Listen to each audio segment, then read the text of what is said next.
والصلاة والسلام على رسول الله وعلى آله وصحبه أجمعين أما بعد أعوذ بالله من الشيطان الرجيم بسم الله الرحمن الرحيم يا أيها الناس إنا خلقناكم من ذكر وأنثى وجعلناكم شعوبا وقبائل لتعارفوا إن أكرمكم عند الله أتقاكم إن الله عليم خبير رب اشرح لي صدري ويسر لي أمري واحلل عقدة من لساني يفقهوا قولي।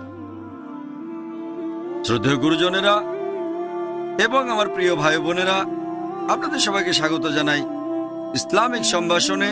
আসসালামু আলাইকুম ওয়া রাহমাতুল্লাহি ওয়া বারাকাতুহু।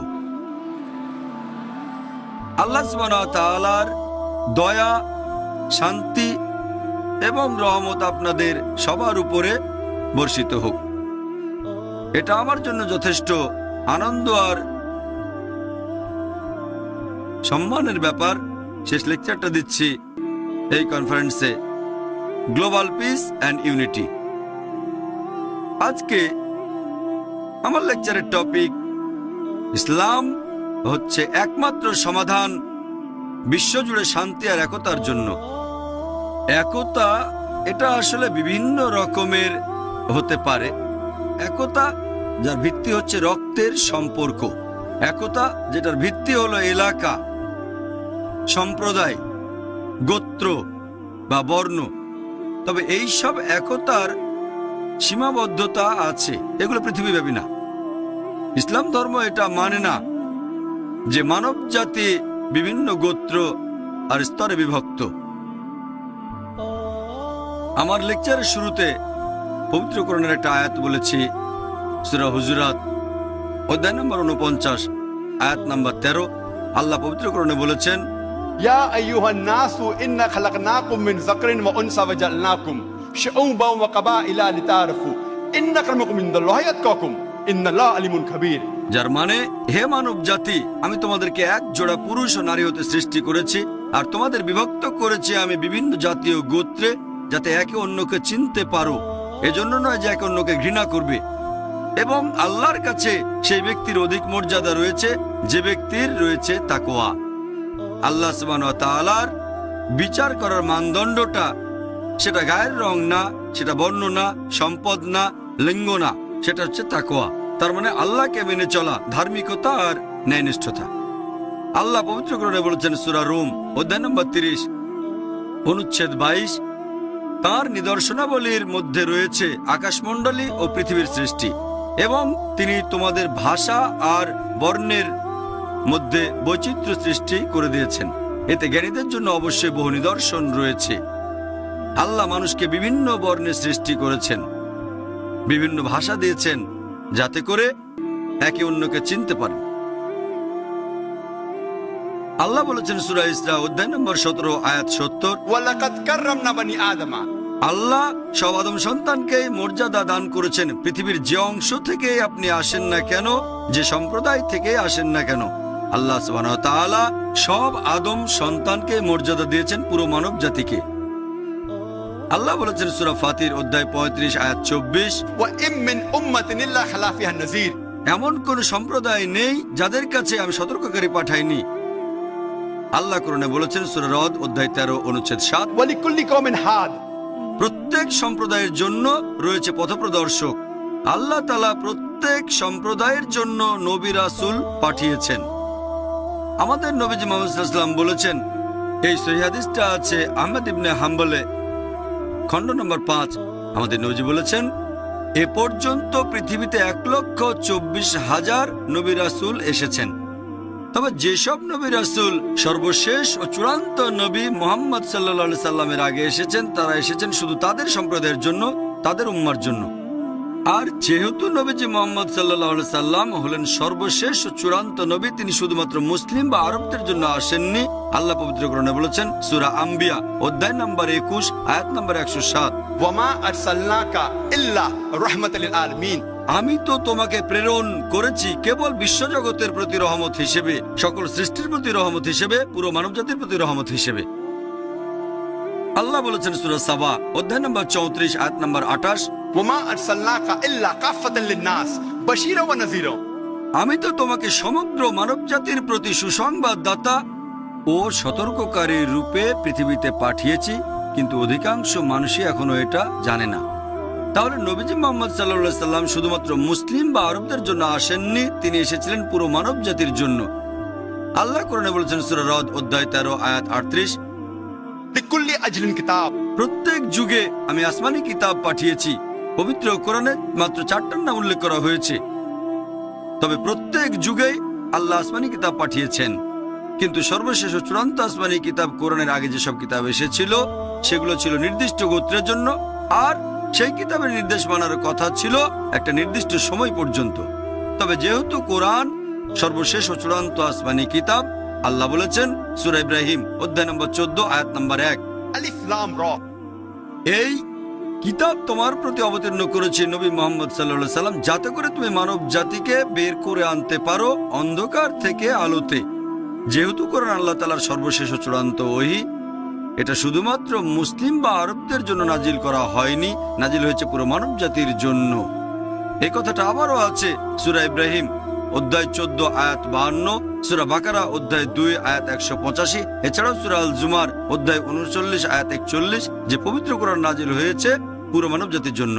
বাইবেলে যেমন ওল্ড টেস্টামেন্ট আছে আর নিউ টেস্টামেন্ট আছে, তাহলে এই কোরআন হচ্ছে মানব জাতির জন্য লাস্ট টেস্টামেন্ট।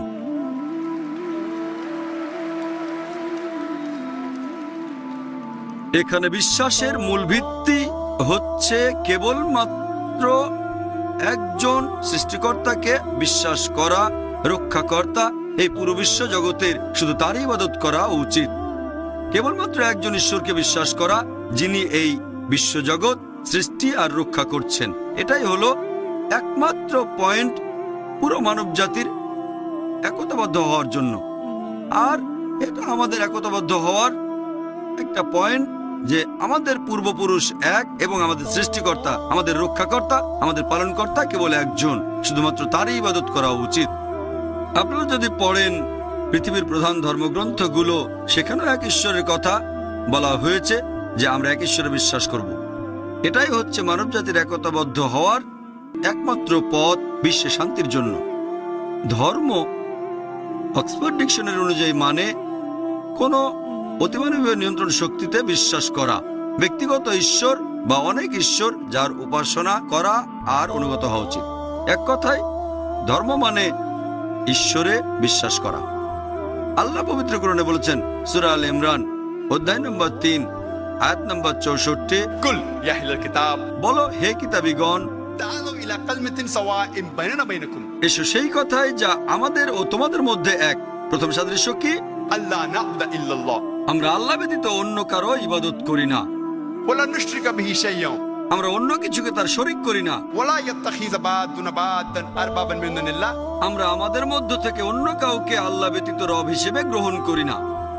ফাইন তাওয়াল্লাউ, যদি তারা মুখ ফিরিয়ে নেয়, ফাকুলু শাদু, বলো সাক্ষী থাকো বিআন্না মুসলিমুন, যে আমরা মুসলিম, আল্লাহর কাছে নিজের ইচ্ছাকে সমর্পণ করি।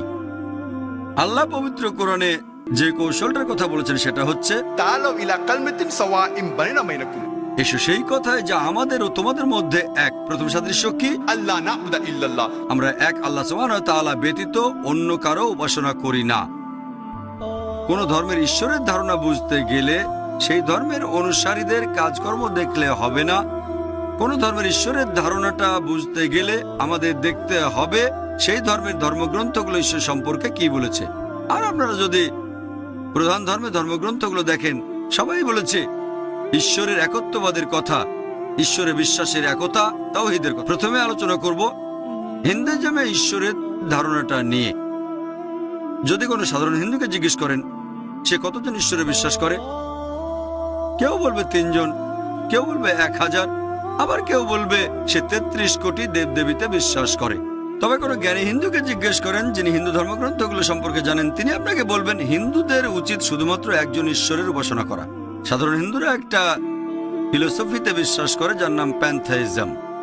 সাধারণ হিন্দুরা বলে যে সবকিছু ঈশ্বর, গাছ ঈশ্বর, সূর্য ঈশ্বর, চাঁদ ঈশ্বর, মানুষ ঈশ্বর, সাপও ঈশ্বর। আমরা মুসলিমরা যেটা বলি সবকিছু হচ্ছে ঈশ্বরের, ঈশ্বর তারপরে এর শব্দটা রয়েছে।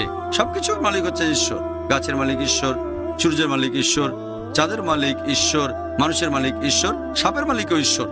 তাহলে হিন্দু আর মুসলিমদের মধ্যে প্রধান পার্থক্য হচ্ছে, সাধারণ হিন্দুরা বলে সবকিছু ঈশ্বর, আমরা মুসলিমরা বলি সবকিছু ঈশ্বরের। ঈশ্বর তারপরে এর শব্দটা রয়েছে। যদি আমরা এর শব্দটার সমাধান করতে পারি, হিন্দু আর মুসলিম আমরা একতাবদ্ধ হয়ে যাব।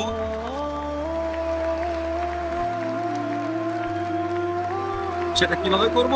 আল্লাহ যেভাবে বলেছেন, تعالوا إلى كلمة سواء بيننا وبينكم এসো সেই কথাই যা আমাদের ও তোমাদের মধ্যে এক। প্রথম সাদৃশ্য কি?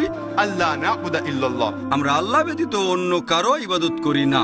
আসলে এবারে দেখি হিন্দু ধর্মগ্রন্থগুলোতে সর্বশক্তিমান ঈশ্বর সম্পর্কে কি বলা হয়েছে। হিন্দুদের পবিত্র ধর্মগ্রন্থগুলোর মধ্যে রয়েছে ছান্দোগ্য উপনিষদ।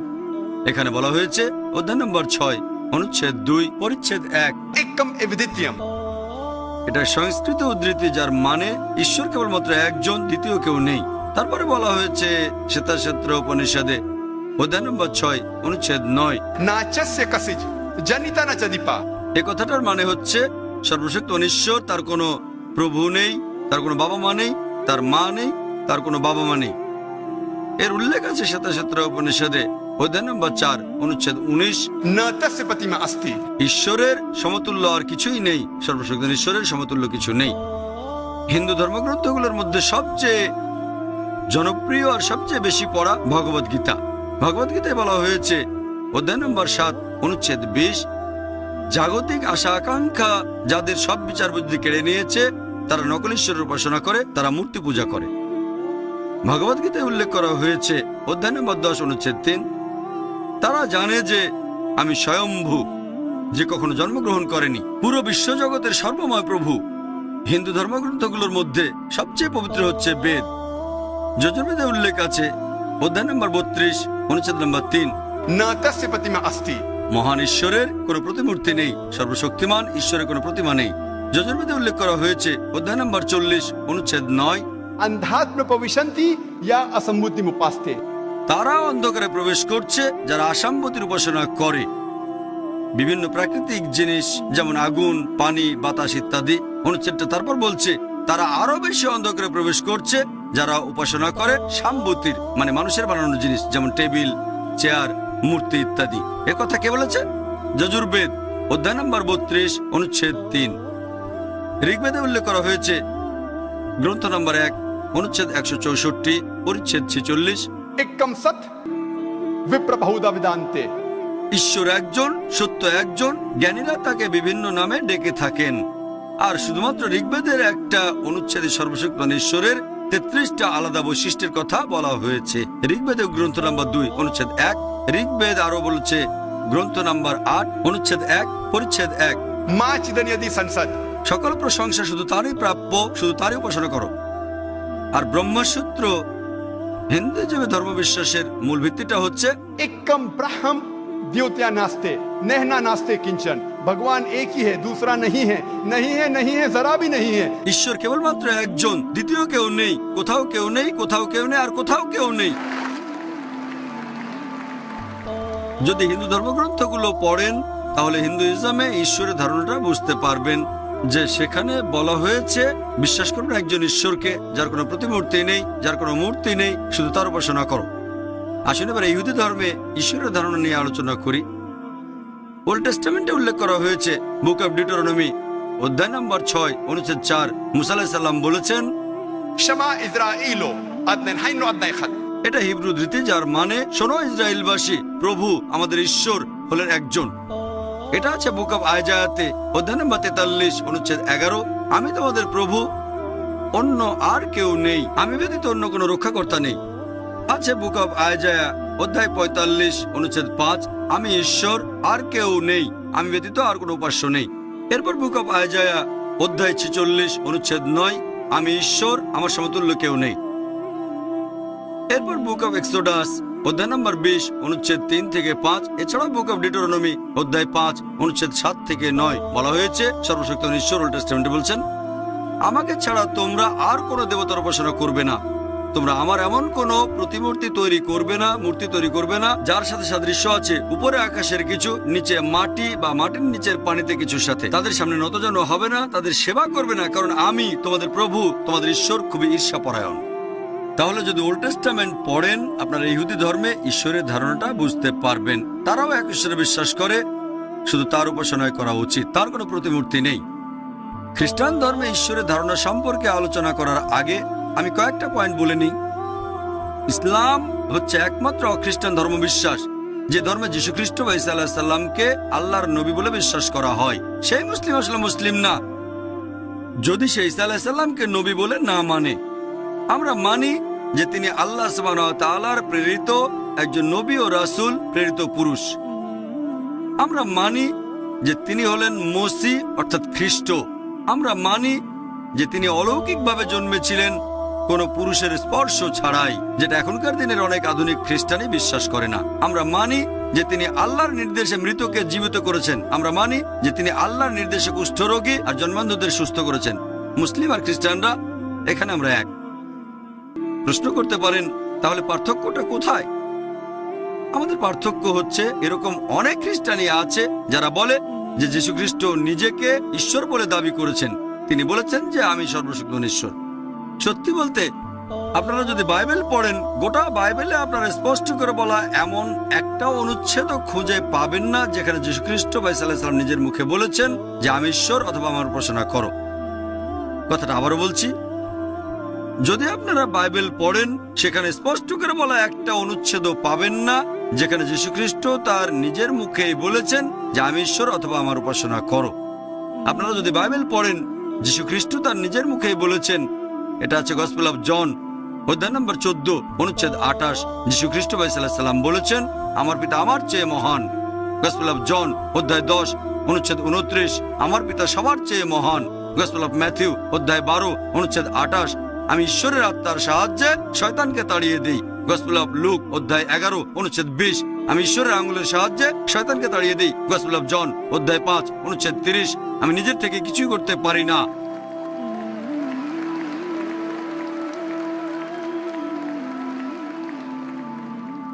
আমি নিজের থেকে কিছু করতে পারি না। আমি যেমন শুনি তেমন বিচার করি এবং আমার বিচার ন্যায্য, কারণ আমি আমার ইচ্ছা পূরণ করি না, পিতার ইচ্ছা পূরণ করি। যদি কেউ বলে নিজের ইচ্ছা পূরণ করি না, আমার ঈশ্বরের ইচ্ছা পূরণ করি, সে একজন মুসলিম। যীশু খ্রিস্ট ছিলেন একজন মুসলিম। এটা আছে বুক অব অ্যাক্টসে অধ্যায় নম্বর 2 অনুচ্ছেদ নম্বর 22 হে ইসরায়েলবাসী, একথা শোনো, নাজারেত শহরের যীশু তোমাদের মধ্য থেকে ঈশ্বরের মনোনীত মানুষ, যাকে দিয়ে ঈশ্বর অলৌকিক কাজ করিয়েছেন আর তোমরা তার সাক্ষী। তোমাদের মধ্যে ঈশ্বর মনোনীত একজন মানুষ, যাকে দিয়ে ঈশ্বর অনেক অলৌকিক কাজ করিয়েছেন আর তোমরা তার সাক্ষী। যীশু খ্রিস্টকে যখন জিজ্ঞেস করা হলো ঈশ্বরের প্রথম আদেশটা কি, তিনি সেই কথাটাই বললেন যে কথাটা বলেছিলেন মুসা আলাইহিস সালাম। এটা হচ্ছে গসপেল অফ মার্কে অধ্যায় নম্বর 12 অনুচ্ছেদ 19 বলা হয়েছে শামা ইসরাঈল আদনাল হাইন আদনাই খাদ। হে ইসরায়েলবাসী শোনো, প্রভু আমাদের ঈশ্বর হলেন একমাত্র প্রভু। তাহলে যদি খ্রিস্টানদের ধর্মগ্রন্থ বাইবেল পড়েন, এখানেও ঈশ্বরের একত্ববাদের কথা বলা হয়েছে, শুধুমাত্র তারই উপাসনা করা উচিত। আসুন এবারে ইসলাম ধর্মে আল্লাহর ধারণা নিয়ে আলোচনা করি। আল্লাহ সুবহানাহু ওয়া তাআলার ধারণা সম্পর্কে সবচেয়ে সেরা উত্তর যেটা হতে পারে সেটা হচ্ছে সূরা ইখলাস অধ্যায় নম্বর 112 অনুচ্ছেদ 1 থেকে 4 বলা হয়েছে কুল হুয়াল্লাহু আহাদ, বলো তিনি আল্লাহ এক অদ্বিতীয়। আল্লাহুস সামাদ, আল্লাহ তিনি সার্বভৌম চিরস্থায়ী। লাম ইয়ালিদ ওয়া লাম ইউলাদ, তিনি জন্ম নেননি, কাউকে জন্ম দেননি। ওয়া লাম ইয়াকুল লাহু কুফুয়ান আহাদ, তার সমতুল্য কিছুই নেই। এই হলো 4 লাইনের সংজ্ঞা। যদি কোনো লোক বলে যে অমুক জিনিস বা অমুক লোক ঈশ্বর, যদি সেই জিনিস বা সেই লোক 4টা শর্ত পূরণ করতে পারে, আমরা মুসলিমরা কোনো আপত্তি ছাড়াই তাকে ঈশ্বর বলে মেনে নেব। প্রথমটা হচ্ছে কুল হুয়াল্লাহু আহাদ, দ্বিতীয়টা আল্লাহুস সামাদ, বলো তিনি আল্লাহ এক অদ্বিতীয়, তিনি সার্বভৌম চিরস্থায়ী। লাম ইয়ালিদ ওয়া লাম ইউলাদ, কখনো জন্ম নেননি, কাউকে জন্ম দেননি। ওয়া লাম ইয়াকুল লাহু কুফুয়ান আহাদ, তার সমতুল্য কিছুই নেই। এই সূরা ইখলাস হচ্ছে ঈশ্বর তত্ত্বের কোষ্ঠী পাথর। আপনি যে ঈশ্বরের উপাসনা করেন তাকে সূরা ইখলাস দিয়ে পরীক্ষা করেন। যদি সেই পরীক্ষায় পাশ করে, আমাদের তাকে সর্বশক্তিমান ঈশ্বর আল্লাহ সুবহানাহু ওয়া তাআলা বলে মেনে নিতে কোনো আপত্তি থাকবে না। আল্লাহ পবিত্র কোরআনে বলেছেন সূরা ইসরা অধ্যায় 17 আয়াত 110 কুলিদুল্লাহ আবিদুর রহমান আয়ামা তাদু ফালাউল আসমাউল হুসনা, তোমরা তাকে আল্লাহ নামে ডাকো অথবা রহমান, তোমরা তাকে যে নামেই ডাকো, সকল সুন্দর নামসমূহ তো তারই। এই একজন ঈশ্বরে বিশ্বাস যিনি সৃষ্টি আর রক্ষা করছেন পুরো বিশ্বজগৎ, পুরো মানুষ জাতি, এটাই হতে পারে একমাত্র কারণ একতাবদ্ধ হওয়ার। বিশ্বজুড়ে একতার জন্য এটা একমাত্র সমাধান। ইসলাম শুধু মুখে একতার কথা বলছে না, তাদের হাতে কলমে দেখিয়েও দেয়। আমাদের জীবনে প্রতিদিন আমরা মুসলিমরা বিশ্বাসের একতা দেখাচ্ছি। দিনে অন্তত 5 বার নামাজ আদায়ের সময় আমরা মুসলিমরা যখন নামাজ পড়ি তখন কাঁধে কাঁধ লাগিয়ে দাঁড়াই। হতে পারে আমার পাশে যে লোকটা দাঁড়িয়ে আছে সে সাদা বা কালো, হলুদ বা বাদামি, ধনী বা গরিব, রাজা বা ফকির। যখন আমরা নামাজের জন্য দাঁড়াবো কাঁধে কাঁধ লাগিয়ে দাঁড়াবো। আমরা মুসলিমরা বিশ্বজুড়ে একতাকে উদযাপন করি প্রতি বছর একবার করে হজের সময়। হজ করতে পৃথিবীর বিভিন্ন দেশ আর প্রান্ত থেকে লোকজন মক্কায় আসে। আমেরিকা থেকে, ইংল্যান্ড থেকে, কানাডা থেকে, সিঙ্গাপুর থেকে, মালয়েশিয়া থেকে, ইন্ডিয়া থেকে, পাকিস্তান থেকে, আরব দেশগুলো থেকে। আর পুরুষরা এ সময় 2 টুকরো সেলাই ছাড়া কাপড় পরে। আপনি দেখে বুঝতে পারবেন না যে আপনার পাশে যে লোকটা দাঁড়িয়ে আছে সে রাজা নাকি ফকির। এটা হচ্ছে বিশ্বজুড়ে একতার সবচেয়ে সেরা দৃষ্টান্ত। আমাদের নবী মুহাম্মদ সাল্লাল্লাহু আলাইহি ওয়াসাল্লাম বলেছেন, কোন আরব একজন অনারবের চেয়ে শ্রেষ্ঠ না, আবার কোন অনারব একজন আরবের চেয়ে শ্রেষ্ঠ না। কোন শ্বেতাঙ্গ একজন কৃষ্ণাঙ্গের চেয়ে শ্রেষ্ঠ না, আবার কোন কৃষ্ণাঙ্গ শ্বেতাঙ্গের চেয়ে শ্রেষ্ঠ না। শ্রেষ্ঠ হবে গুণ দিয়ে, শ্রেষ্ঠ হবে তাকওয়া দিয়ে। তার মানে আল্লাহকে মেনে চলা, ধার্মিকতা আর ন্যায়নিষ্ঠতা। তাহলে বিশ্বজুড়ে একতার একমাত্র সমাধান বিশ্বাস করা এবং উপাসনা করা মাত্র এক আল্লাহ, এক রক্ষাকর্তাকে। যদি আপনারা বাইবেল পড়েন সেখানে স্পষ্ট করে বলা একটা অনুচ্ছেদও পাবেন না যেখানে যীশুখ্রিস্ট তার নিজের মুখেই বলেছেন যে আমি ঈশ্বর অথবা আমার উপাসনা করো। আপনারা যদি বাইবেল পড়েন যীশুখ্রিস্ট তার নিজের মুখেই বলেছেন। এটা আছে গসপেল অফ জন অধ্যায় নম্বর 14 অনুচ্ছেদ 28। যীশুখ্রিস্ট ভাই সাল্লাল্লাহু আলাইহি সাল্লাম বলেছেন আমার পিতা আমার চেয়ে মহান। গসপেল অফ জন অধ্যায় 10 অনুচ্ছেদ 29 আমার পিতা সবার চেয়ে মহান। গসপেল অফ ম্যাথিউ অধ্যায় 12 অনুচ্ছেদ 28 আমি ঈশ্বরের আত্মার সাহায্যে শয়তানকে তাড়িয়ে দেই। গসপেল অফ লুক অধ্যায় 11 অনুচ্ছেদ 20 আমি ঈশ্বরের আঙ্গুলের সাহায্যে শয়তানকে তাড়িয়ে দেই। গসপেল অফ জন অধ্যায় 5 অনুচ্ছেদ 30 আমি নিজের থেকে কিছুই করতে পারি না।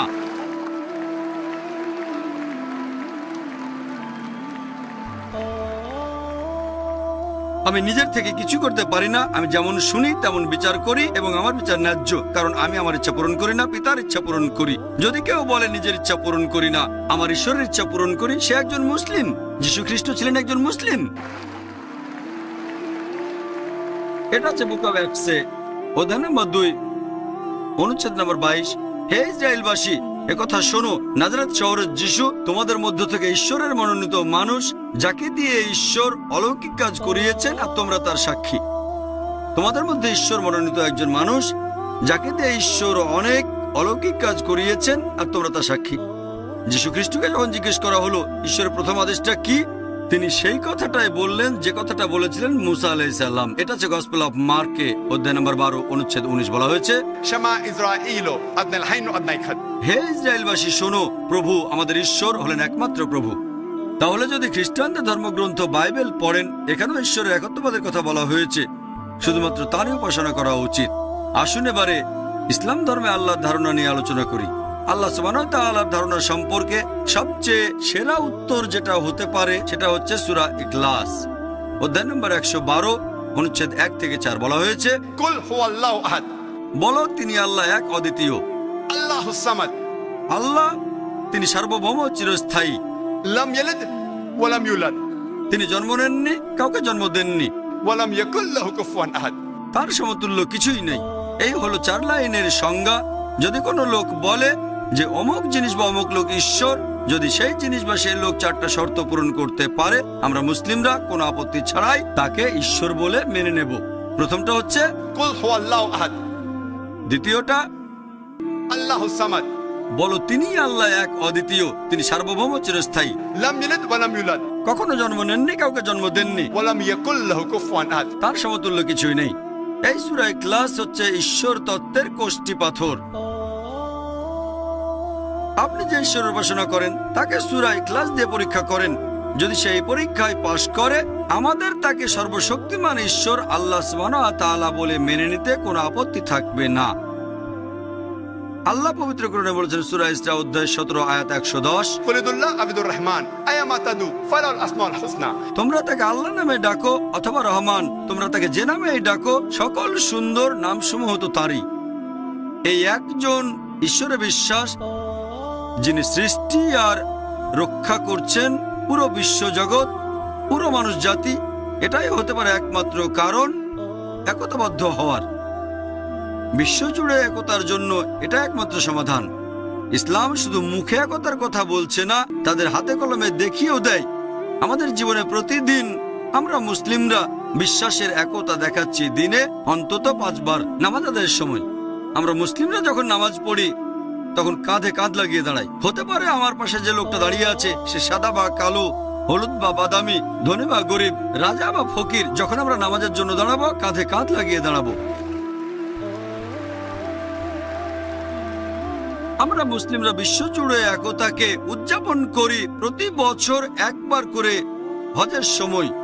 হজ করতে পৃথিবীর বিভিন্ন দেশ আর প্রান্ত থেকে লোকজন মক্কায় আসে। আমেরিকা থেকে, ইংল্যান্ড থেকে, কানাডা থেকে, সিঙ্গাপুর থেকে, মালয়েশিয়া থেকে, ইন্ডিয়া থেকে, পাকিস্তান থেকে, আরব দেশগুলো থেকে। আর পুরুষরা এ সময় 2 টুকরো সেলাই ছাড়া কাপড় পরে। আপনি দেখে বুঝতে পারবেন না যে আপনার পাশে যে লোকটা দাঁড়িয়ে আছে সে রাজা নাকি ফকির। এটা হচ্ছে বিশ্বজুড়ে একতার সবচেয়ে সেরা দৃষ্টান্ত।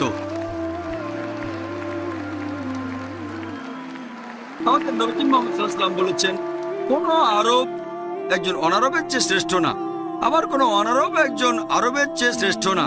কোন শ্বেতাঙ্গ একজন কৃষ্ণাঙ্গের চেয়ে শ্রেষ্ঠ না, আবার কোন কৃষ্ণাঙ্গ শ্বেতাঙ্গের চেয়ে শ্রেষ্ঠ না। শ্রেষ্ঠ হবে গুণ দিয়ে, শ্রেষ্ঠ হবে তাকওয়া দিয়ে। তার মানে আল্লাহকে মেনে চলা, ধার্মিকতা আর ন্যায়নিষ্ঠতা। তাহলে বিশ্বজুড়ে একতার একমাত্র সমাধান বিশ্বাস করা এবং উপাসনা করা মাত্র এক আল্লাহ, এক রক্ষাকর্তাকে।